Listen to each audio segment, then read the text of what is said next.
we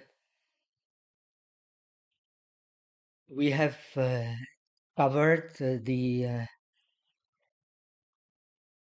four illimitables, and we have connected them with the practice of the uh, pure liberation in fourth dhyana in case of the metta practice, in case of the practice of love, with the first formless absorption, that is the infinite absorption into the infinite space, the second formless absorption into infinite mind, and the third formless absorption into the sphere of nothingness. Huh? It does not mean that one, in order to study the Brahma Viharas, has to learn the arupas, the formless absorptions. Of course, if one can do it, uh, it is of advantage. However, we have mentioned that the limit of the practice of metta is a pure liberation, fourth dhyana. Limit of the practice of the compassion as dhyana with object to be held is the infinite space. Limit of the practice of uh, limitless space, limit of the practice of uh, joy is the limitless consciousness. Limit of the practice of the upeksha, of equanimity, is the sphere of nothingness. And it has some reasons.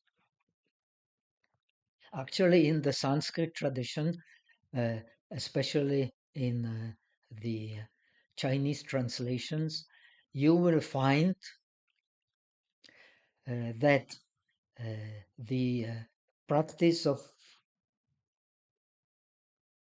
love is connected with the contemplation of the pure. Huh? Contemplation of the pure is also part of the training the monks had to undergo in the Sarvastivada tradition. Contemplation of the impure first, with the non-lovable objects like the different parts of the body, or the uh, different stages of decomposition of the body after death.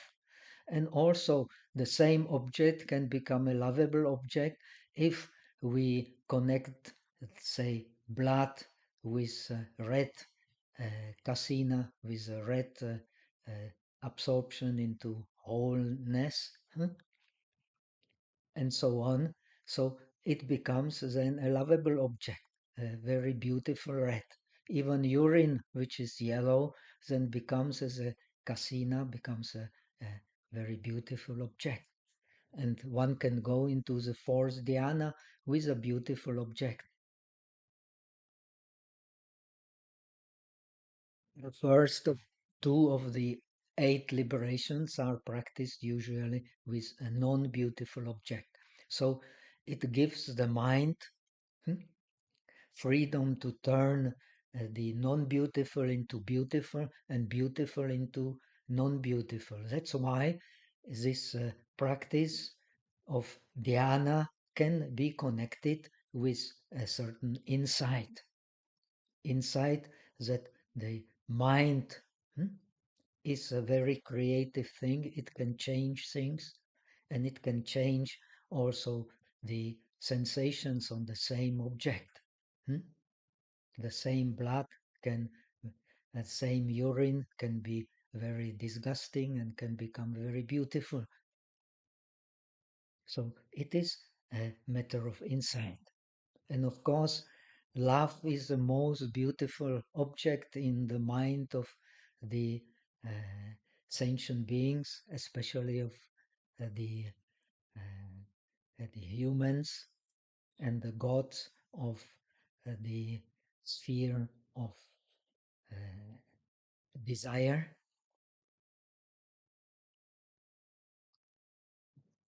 So this is how the metta can be converted into insight in the frame of the practice of shamatha. Now, when one practices the compassion, as we have explained, the mind automatically jumps, especially if one has practiced uh, the spaceless absorption before. One automatically jumps into the infinite space. Infinite space is the limit of the uh, compassion as object, as objects that can be grasped.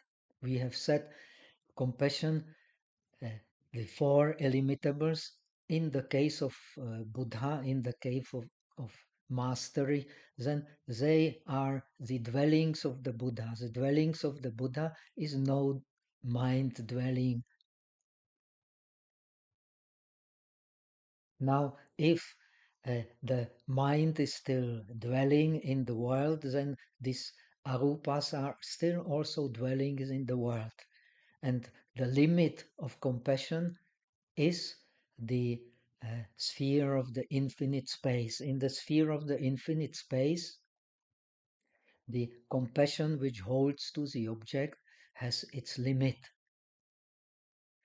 And it is also connected with the insight.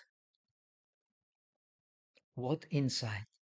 That actually, when one practices the uh, four elements meditation, then one can dissolve the atoms, which are the base for all form, into emptiness. And from emptiness again arise the form. So this is the insight. Actually, the form arises from emptiness. Emptiness is the base from the form. This space.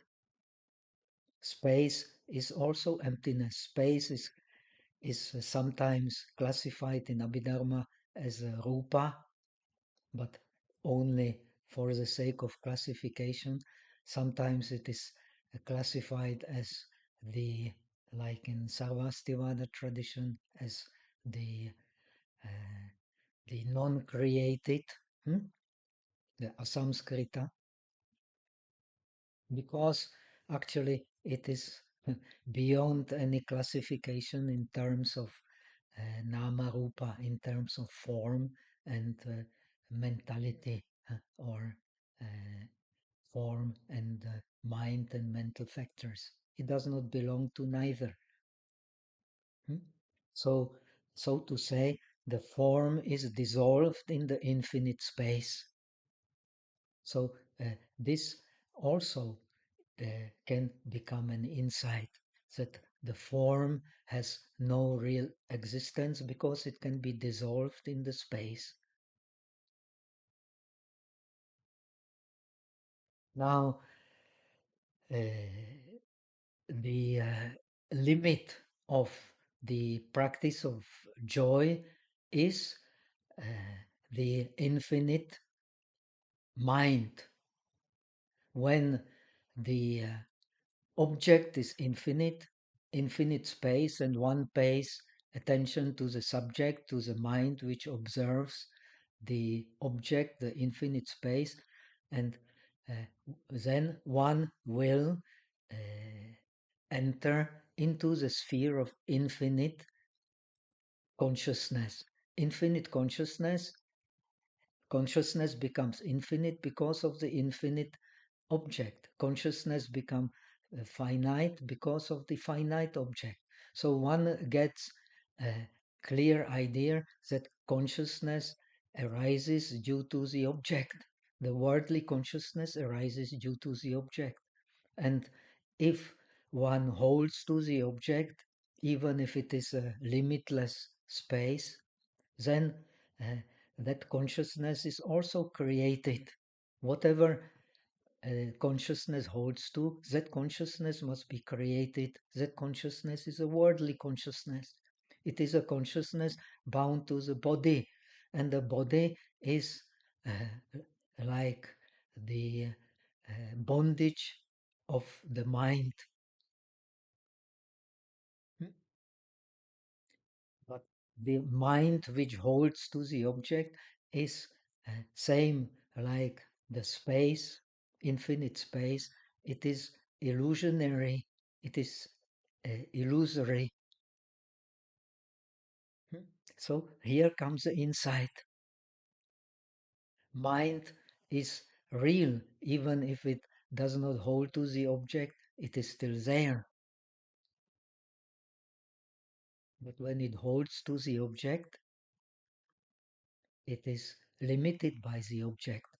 When it holds the unlimited object, it is limited by the unlimited object as long as it holds to anything.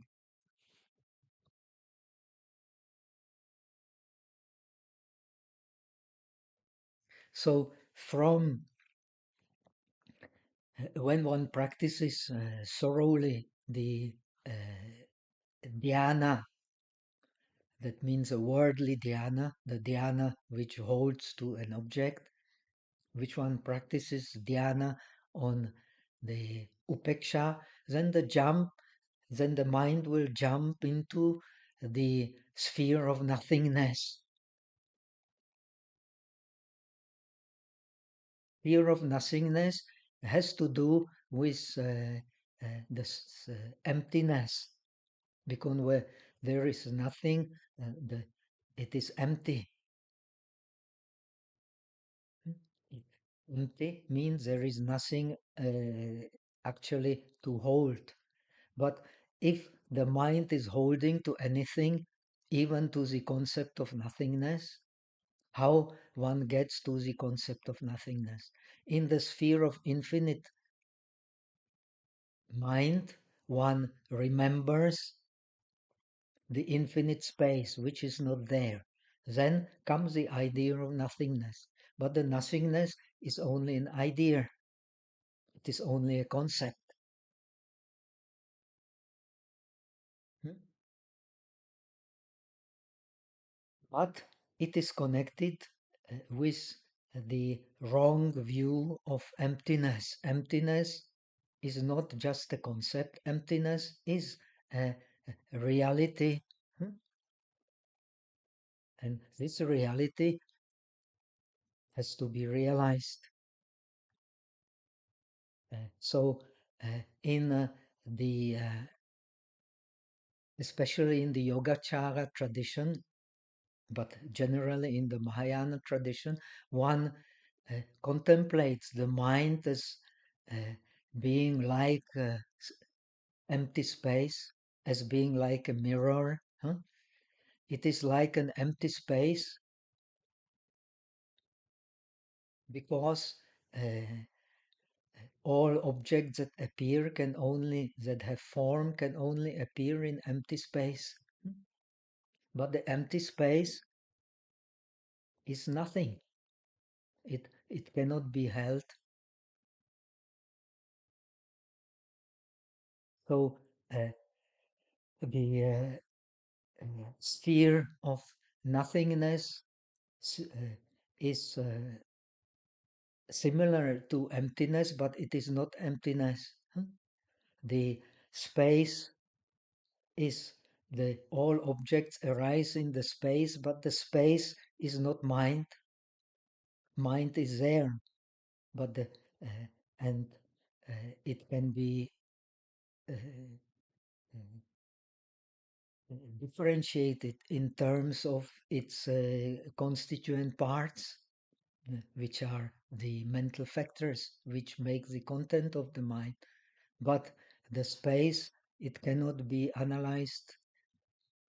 Therefore, it is classified sometimes as like nirvana, being the non-created uh, phenomena.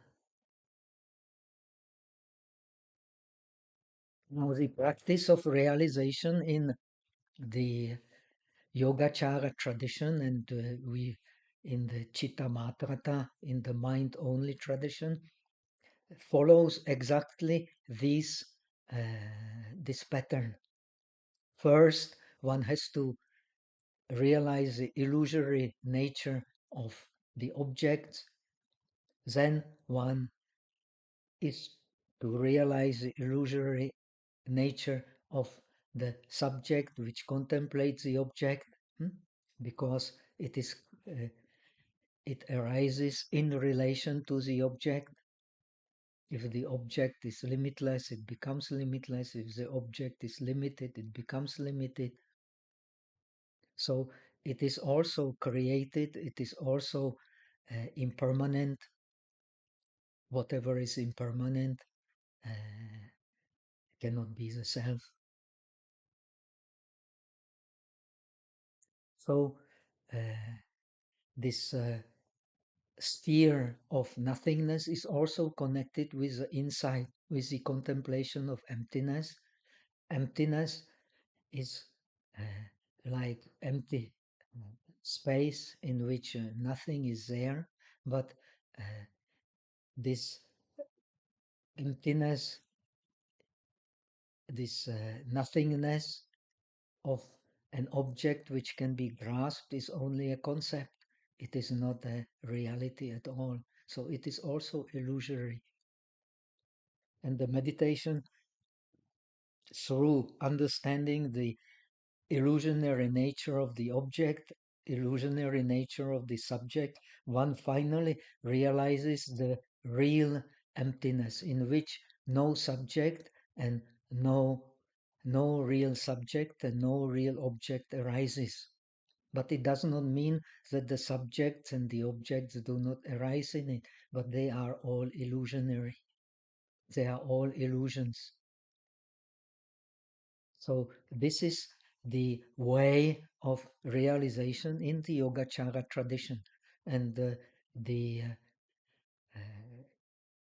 concept of alaya, of store consciousness, and the concept of the Buddha nature, they all belong to this Chitta Matrata of the mind only concept. This mind only concept can also be related, uh, as is very often done, especially in the Buddha nature tradition, with the Madhyamika idea of uh, non-self-existent nature of everything, hmm? Being the only true reality. Now, in the tradition of Alaya, first one recognizes the reality of mind being the base for everything, being without the mind, nothing can appear. So the mind is the base for whatever appears. And there has to be base. Uh, there is always nothingness of something. There is no, uh, there is always emptiness of something. So there has to be something to empty it. And that something to be emptied, that is only mind. There is no other thing which can be emptied. So the mind in the Alaya tradition has to be recognized as the true base for emptiness. Now, in the tradition we're going to discuss, the uh, tradition of the Buddha nature, tradition of the Tathagata Garbha, the matrix of the Tathagata, the innate Buddha nature in all beings, being the actually nothing else but the true mind of the beings.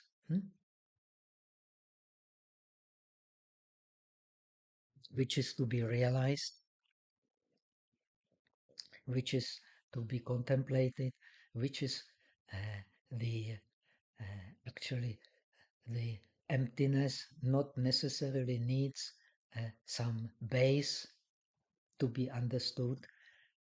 The emptiness is the mind itself. Uh, the mind itself does not need any base. The mind is the Buddha nature, and the Buddha nature is the is Buddha. The Buddha is that which does not arise and does not cease, does not arise and does not cease. That is a real Buddha, and that is the real nature of the mind. This real nature of the mind does not need any base. It is neither same nor different from everything that one experiences. This is the base for understanding the teaching of the Buddha nature.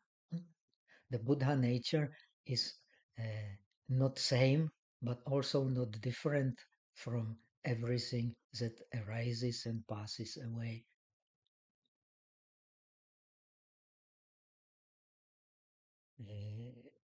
And that is to be realized. That is the meditation on the true mind. The true mind is uh, that which does not arise and does not cease away. And true mind is, uh,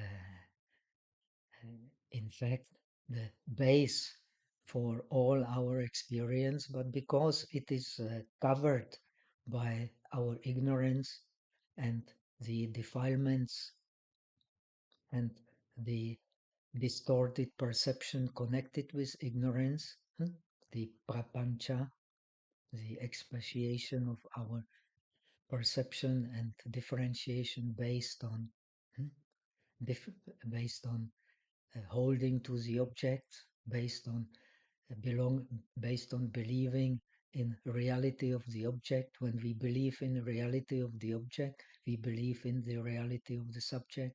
When we believe in the reality of the object and the subject, we take the six consciousnesses, which is a base for everything, for all our experience, as being something real. Hmm? But the six consciousnesses is precisely that which actually is the illusory, that is the base for our misunderstanding of uh, the world and of ourselves. This is very important to understand. This is a base for the Chittamatrata, for the mind-only teachings, which we're going to touch, no matter whether based on the dependent origination, based on alaya, on the consciousness which dwells in the world, or based on the Buddha nature, which is a consciousness which does not arise and cease. And it is the true nature of consciousness. It is a true consciousness. The meditation on this true consciousness is the actually the essence of the deeper understanding of the Bhagya Paramita, of the uh, perfection of wisdom, of the great wisdom which contains all the phenomena, those phenomena which arise and cease, and those phenomena which do not, and the phenomena which does not arise and cease. That is a nirvana. That is a suchness, which is a non-dualistic understanding of nirvana. Now, uh, so uh, in order to understand the content of the book we're going to discuss, briefly, of course, because it is very complex, it presents a very complex philosophy. The base for it is precisely the meditation on the true mind, which is also meditation on the Buddha in the sense of that entity which does not arise and does not cease. And this is the true nature of the things. This is what is to be realized by one who is practicing the Bodhisattva path. It is to be realized that the true nature of all the phenomena, including the mind, is that they never truly arise, never truly cease. And that is actually the true state of existence inside and outside. Now, how to realize this true state of existence? Of course, we have to realize it by making a revolution into the mind, which is called in the Chittamatra tradition, it is called the Ashraya Paravriti, revolution of the mind. Ashraya means uh, foundation, base. Paravriti means revolution. So the base for everything that we experience is the mind. Without the mind, we do not experience anything. Mind creates also. This is the teaching of the Mahayana, especially the Avatamsaka Sutra. Hmm?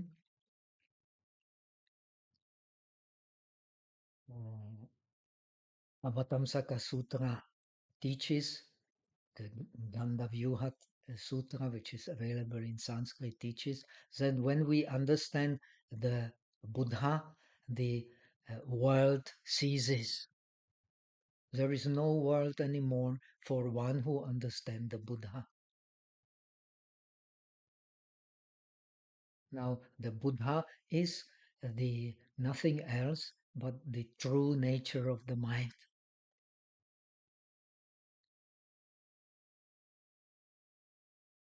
Now, uh, how this true nature of the mind one realizes uh, if one wants to become a Buddha, according to the Yogacara Bhumi Shastra, even the Buddha disciple, even the Buddha for himself, in even and the same the Bodhisattva Buddha, he realizes the true reality by making a revolution of the mind.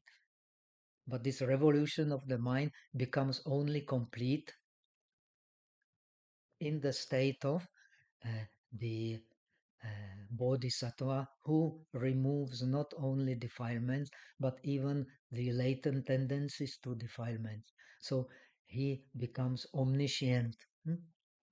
He becomes omniscient. He becomes omnipresent. Huh? So this is why when we open the awakening of the face in Mahayana, the author, whoever it may be, he salutes the Buddha as the one of infinite virtues who is omniscient, omnipresent. Hmm? And this is nothing but the true nature of the mind. This is the suchness. So, one who wants to realize the suchness uh, in accordance with the teachings of the uh, Yogacara, I'm now referring to the Yogacara Bhumi Shastra, this suchness, the nirvana, is to be realized. Uh, the revolution of the mind is to be realized in 5 stages. In Sanskrit, these 5 stages are easy to remember because they all start with A, long A.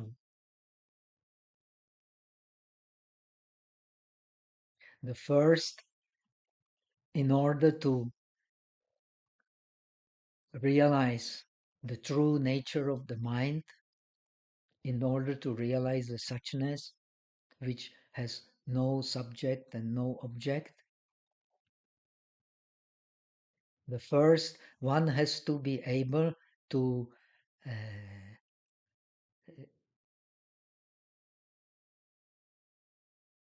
understand correctly the adhara. Adhara means the base, or the Mahayanist, the real base of everything is the mind. Hmm? So, if the Mahayanists, so the scriptures explain, instead of studying the own and common characteristics of all the phenomena of nama rupa, of the form and that which contemplates the form, which cognizes the form, being called nama. Nama literally means name, but it also means that which uh, inclines to the form, which bends to the form. Hmm? So uh, the first thing to be realized is that this we what we understand as reality, we understand on the base of the name. When we don't put names on reality, when we don't conceptualize reality, what reality is there? That is a big question. But according to the Chittamatrata, according to the, in a way, to deeper understanding of Buddhism, the name, just like the Tao Te Ching, like Lao Tzu says, the name is only guest to reality. It is not reality. What is to be realized is that which is beyond the name. Hmm? So the name, when we have an image of the object, like a table, like a house, like a person, like whatever we perceive because we grasp an image in the mind. This image in the mind is called nimitta. Hmm? So first there is an image of an object, then comes then comes the name. Hmm? Then when we coin the name, it is a tree, then comes the differentiation. This is this tree, that tree, and so on, and so on, and so on. Now, if we want to understand suchness, this has to be done uh, in, we have to understand that all this is happening in terms of the uh, suchness. Suchness is the base for all this. The true such. This true such does not need a name to uh, uh, know the object is there, but it makes the object real in by connecting it with a, a name. So then when we connect with the name, then of course the past experience will come. It is such and such tree, and it is used in such and such way. So this is how we relate to the reality. And this has to be done with awareness that the object is there, but it is only image. And that which makes that image real on the base of reality, we then differentiate. That is a name. But the name itself is only a guess to reality. It is not the true reality. So the reality as it appears to us by intermediary of the name is, so to say, are only images of reality, appearances. This is very important to understand. So what we usually differentiate, these are just appearances. It is not the true objects. And that what differentiates the appearances and holds them for true reality, that is also not the real mind. It is a illusory mind, created mind. So these are the 5 steps in entering into the meditation on suchness. First, there is appearance, image, then there is a name, then there is differentiation. This differentiation is called vikalpa, very important word. When there is vikalpa, there has to be this vikalpa actually is not dual in its nature. It comes from the mind, which in its nature is non-dual. And awareness of it has to come. So this is adhara. This is a base for understanding meditation. The reality that we appear is only appearance of the reality. It is not the reality as it is. It is not suchness. And one has to be aware of it. This is adhara. This is the base for meditation. This is the base for vipassana. For that, in order to have this base, one has to have certain knowledge.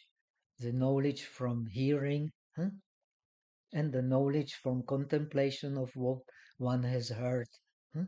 If one is not familiar with this, what suchness is and how, why suchness is the only reality, then one will not uh, be able to enter into the non-dualistic understanding of meditation. And without a non-dualistic understanding of meditation, then one can never become a fully awakened Buddha. One can never attain the ultimate realization. This is what the uh, so-called Mahayana sutras teach, especially the Lotus Sutra, very important in Chinese tradition, teaches that the Buddha has taught the other realizations only a skillful means for attaining the ultimate realization, which is indeed suchness. And for that, one has to have the base. The base is, again, is wisdom, understanding that suchness is the true reality. The duality is not real. Duality comes from the mind itself, not uh, from any other thing than the mind itself.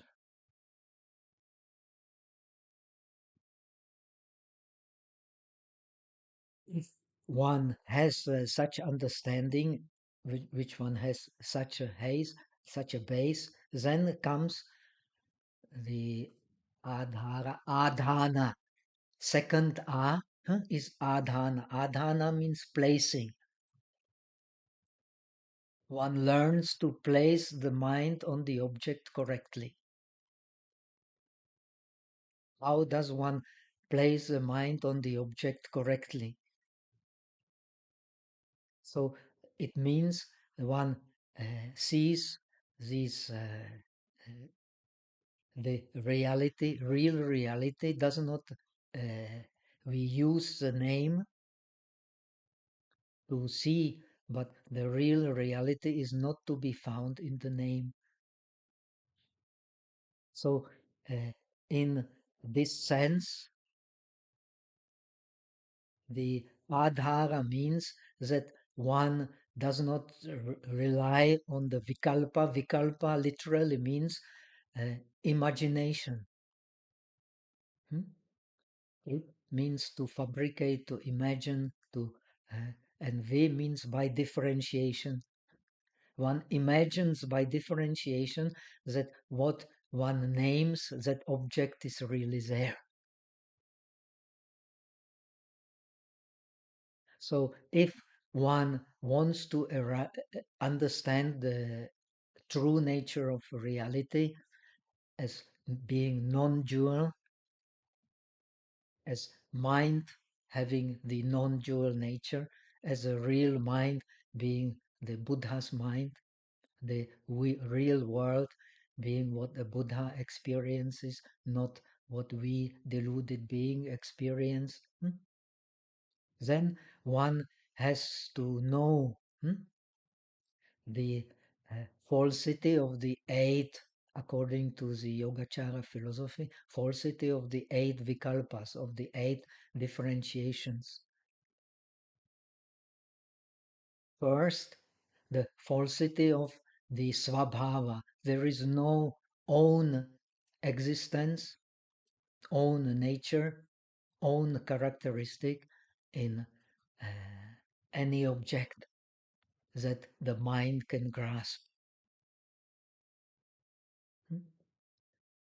Uh, According to Abhidharma, the meditation is actually the Vipassana is when having determined the own nature of the object, then one determines its common nature, which is impermanence, and so on. But here, the impermanence is cannot be real because impermanence only belongs to whatever the impermanent mind grasps as a real object.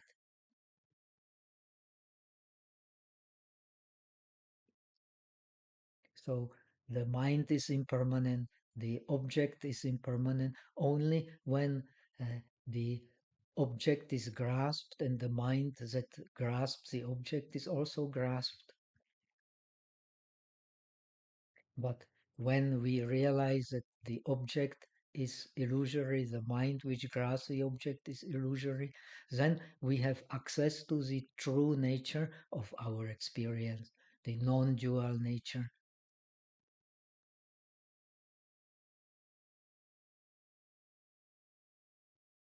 Be it due to understanding of the alaya as being the karmic consciousness, that consciousness which dwells in the world is a karmic consciousness, or through the intermediary of the understanding the Buddha nature, the true nature of the mind which does not arise and does not cease, And that true nature of the mind is the Buddha himself. So uh, that much about the second arm.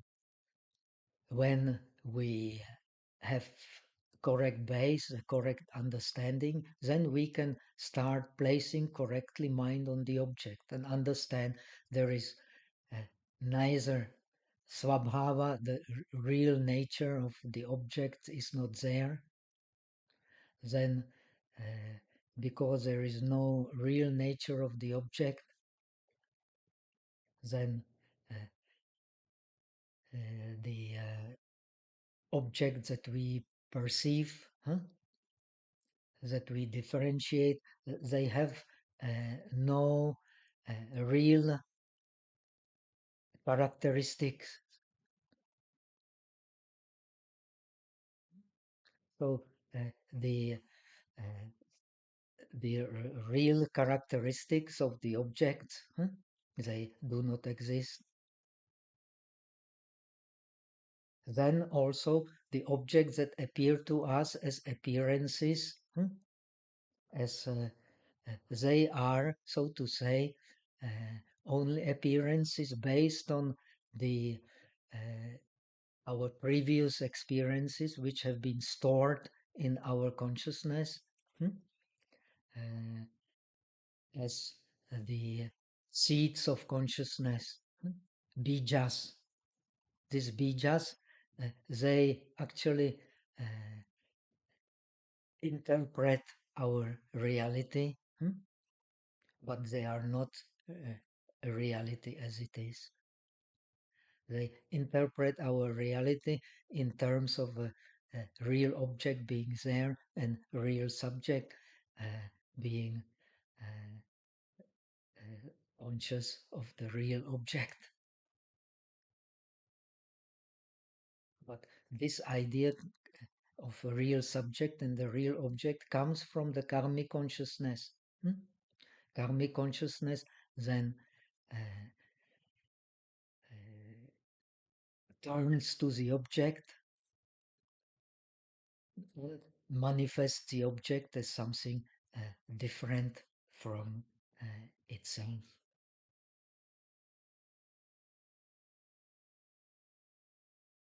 So these are the aspects of the mind which all arise from the karmic mind. The real mind is, so to say, uh, transcending these three aspects. Even so, it works with these three aspects, it transcends them by the non dual wisdom.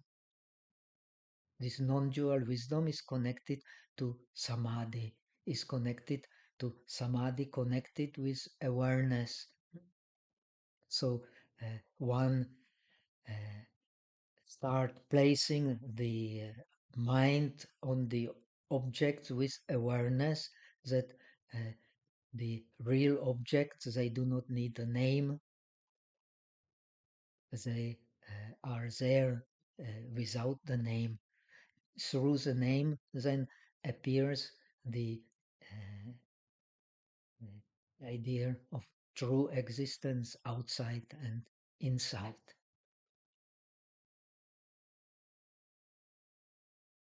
So we have mentioned these vikalpas.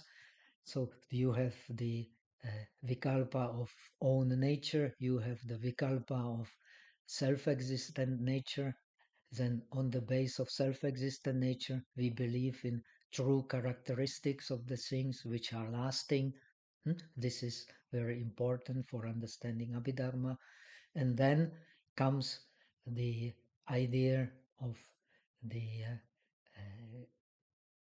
what we experience through the self-existent nature, through the true characteristics, is but the seeds in our mind. So actually what we experience is mind, not separated from the mind. Then these are the vikalpas which the bodhisattva tries to understand. through the correct understanding of base and correct understanding of placing mind on one's experience. The real experience does not necessarily need a name.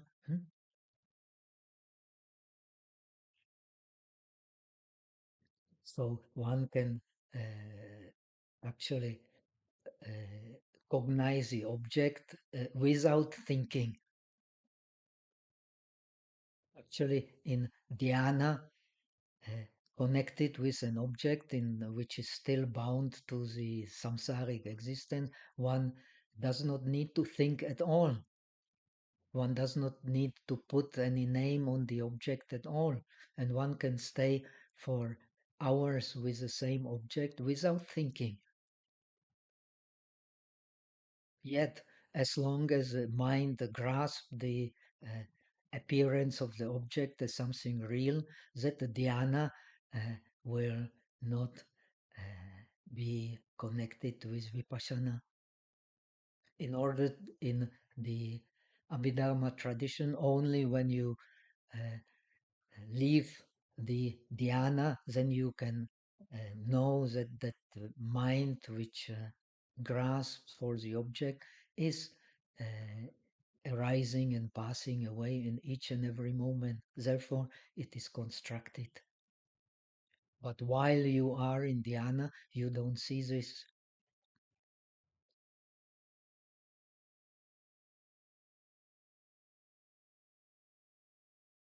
So the next after adhara comes adarsha. Adarsha, uh, adarsha means mirror. Hmm? So this is very important word. The mind actually functions like a mirror. The uh, objects appearing in the mirror, they are not same as a mirror, but they are also not different from the mirror. And this is the real nature of our experience. So through the adarsha, understanding the mind as a mirror, we understand that the when we go into shamatha, then based on the contemplation of suchness, contemplation, the mind which does not hold the object, which observes the mind as empty and does not hold to any object which appears in it, that mind uh, can understand that the objects appearing in it, and when the mind holds to them, these objects, when the mind holds to them, it is moving, and when the mind is moving, it is an illusion mind which is moving. It is a Maya mind which is moving. Hmm? You will find in the Agamas also the mind is always compared to Maya. Which mind? The worldly mind which is moving is the Maya, is the illusion. And this illusion creates, so the Yogacara explains it, uh, explain the it reveals illusion objects like say wooden elephant which appears to be real, but when one investigates it is only wood. It reveals illusory object like a snake. When one investigates is only the rope. So this is how one gets into the understanding of adarsha, mind being only the mirror. Hmm? So through shamatha, one understands when the mind does not move, it is, so to say, when it contemplates an empty mind without holding any object, that is a shamatha. That is a real shamatha. That is explained in the Yogacara tradition. The real shamatha in a non-dualistic tradition is to be linked to suchness. Is placing the mind on suchness. Samatha is explained as placing the mind, stapana, the mind on an object. Here, the object is not object to be grasped, the object becomes suchness. The true shamatha in this non-dualistic tradition is placing the mind on the suchness, on the mind which contemplates the empty nature of the mind. The empty nature of the mind is becomes the object. And when one contemplates the empty nature of the mind does not move. But the objects, when the objects come and mind starts to uh, perceive them as something being there, then one contemplates vipassana. These objects that move and the mind that moves with them is not a real mind, but is illusion mind. So through this contemplation, then one gets the idea of falsity of the own nature, falsity of the true characteristic, and the objects being only appearance. This is special for the non-dualistic meditation. The other vikalpas, like this is self, this belongs to the self, this is pleasant, manapa, this is unpleasant, amanapa, this is neither pleasant nor unpleasant, and this sensation of the object as pleasant and unpleasant is real.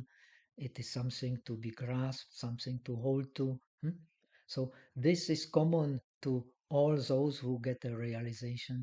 They go beyond understanding that there is a real self, there is that which belongs to the self is real, and that the sensation of the outer objects, whether pleasant, unpleasant, and neither pleasant nor unpleasant, is something to be held to as really existing, as really being there, as something to be grasped.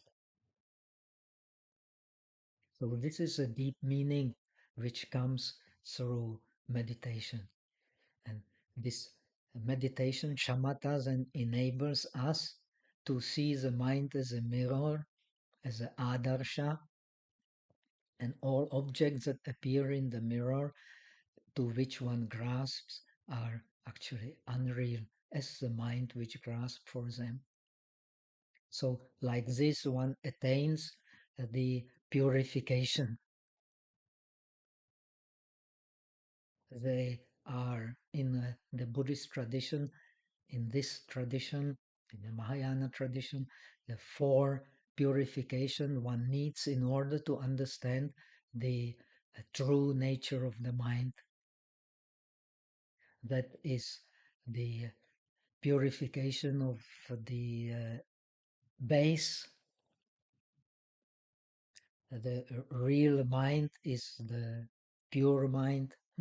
The defilements, they are, so to say, guests to the mind.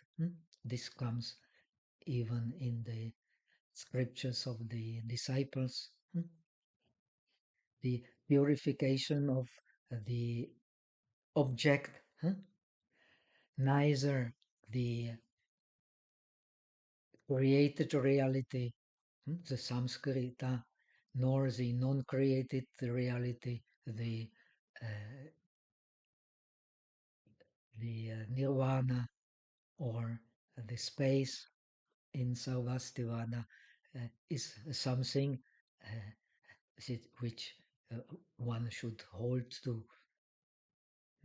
Nothing can be held because the real reality is non-dual. All this is all that exists the idea of existence is only actually idea of an appearance. Then the mind has to be purified. When the mind is purified, then it does not get uh, defiled by thirst, by grasping, by appropriation of object and subject. Hmm? And then the knowledge has to be purified. When one has purified the previous three ones, then one purifies the non-dual knowledge of reality. When one has purified the non-dual knowledge of reality, one can actually experience the non-dual reality directly in samadhi. Then one becomes a real bodhisattva who has a base in direct realization.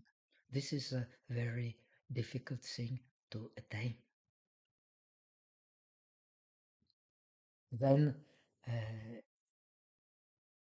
the next stage is called aloka. Aloka means light.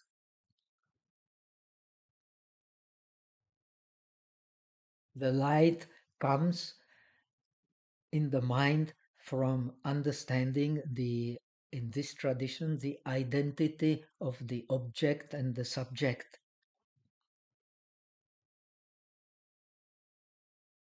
Both arise from mind.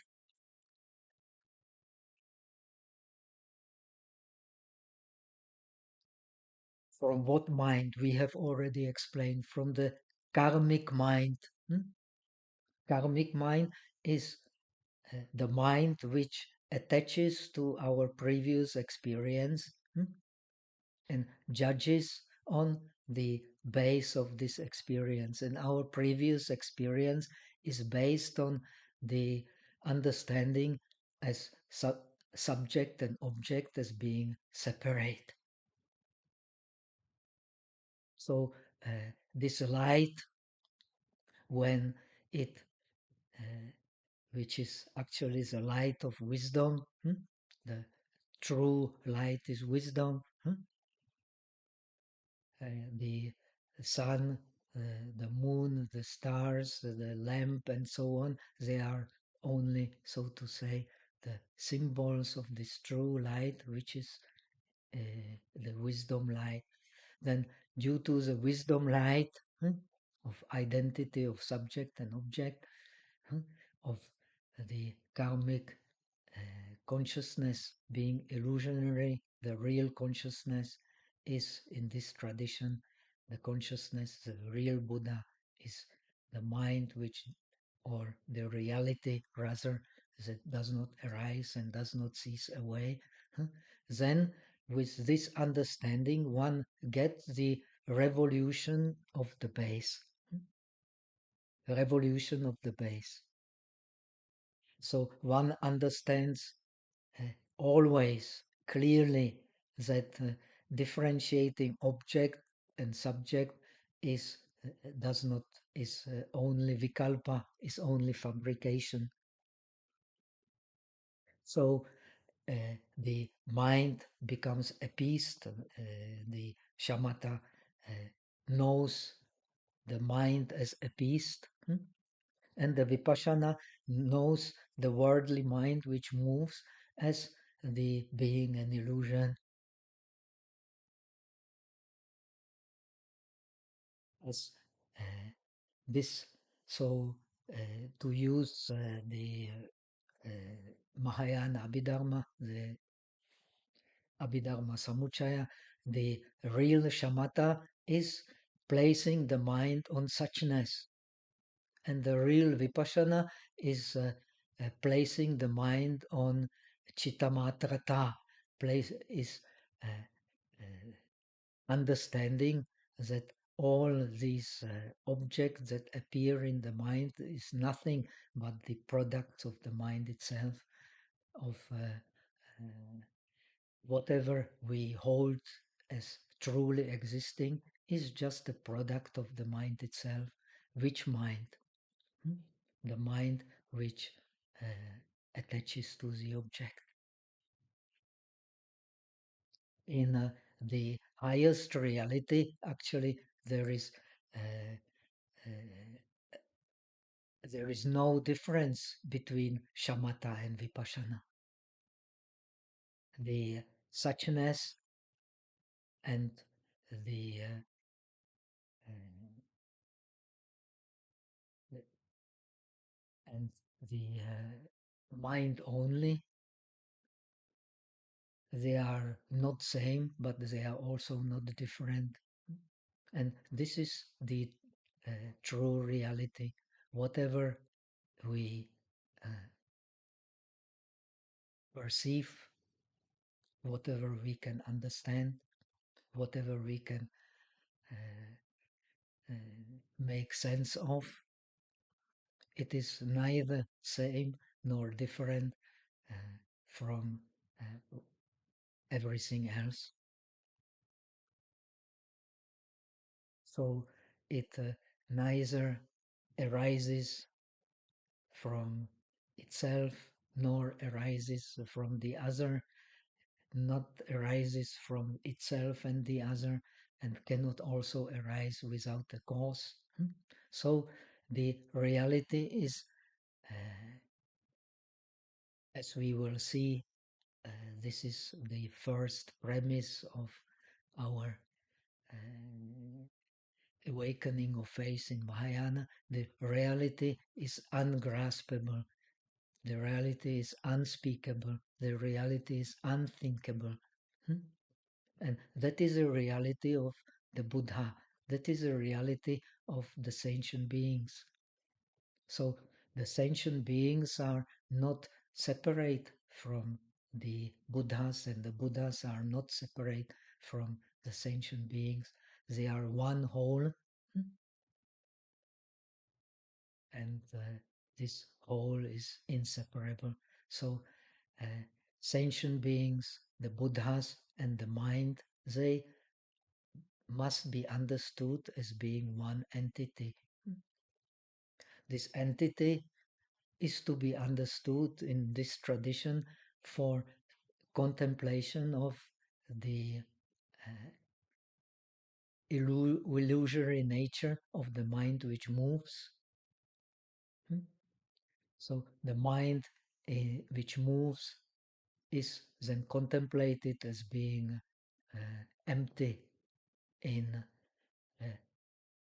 of self characteristics, empty of the own nature, and uh, based on the seeds in the mind which hold to the outer reality, as which make the outer reality as something uh, different, and make the experience of the outer reality object of grasping.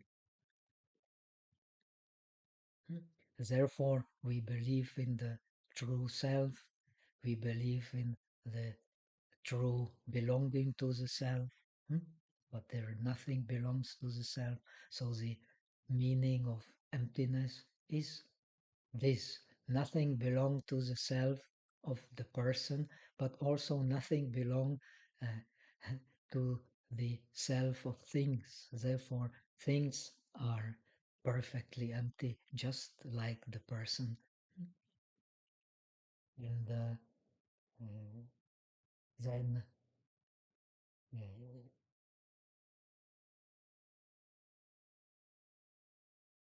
we come to the scripture, this awakening of the faith in Mahayana, which we're going to discuss in the next lecture, is consists of 5 parts. The first is reasons for writing, which is accompanied by invocation, by worship of the Buddha, Dharma, and Sangha. We will start with this, not mention the reasons for the writing. Then a very important part is the outline, which in Chinese actually literally means establishing the true meaning. After establishing the true meaning comes the most important and say almost the maybe the four-fifths of the scripture, that is the interpretation. The interpretation actually means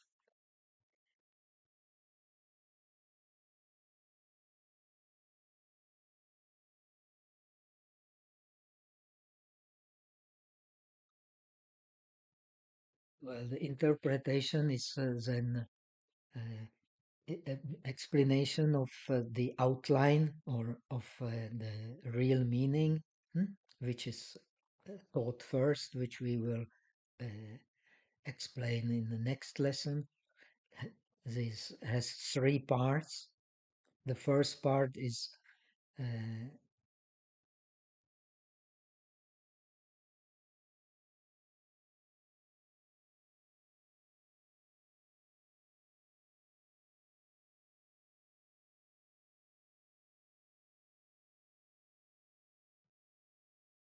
the revelation of the true meaning, hmm, that we will discuss. That is a very important part.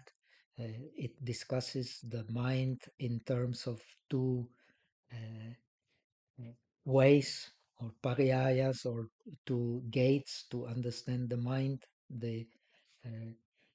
the true mind and the impermanent mind. Then the discusses the antidote, to the vicious clinging, which is the cause of our ignorance. And third, analysis of the stages of practice, which is actually the practice of the bodhicitta. Hmm? We will only mention briefly, concentrate on the true meaning. Then the fourth part is called faith and practice. This it explains why this scripture is called arising of the faith in Mahayana. Through the faith, actually, and we have explained this is the part of the Adhara, the base. Through the face, we do not see the suchness, but through the face, we actually see, uh, first understand, and then actually learn to see the suchness. So the faith is compared to the uh, finger which points to the moon. Without that finger, we will not realize that moon, because we don't see the finger. So the faith is very important. On the base of faith, then one practices the bodhicitta and the, uh, the perfections, which is a practice of the bodhisattva. Then the fifth part is the just encouragement into the practice and so on. So this is what we're going to discuss in the next uh, I think 2 or 3 lectures. This is, yes, in the next 3 lectures. So I hope this introduction into the practice of the meditation on suchness and the link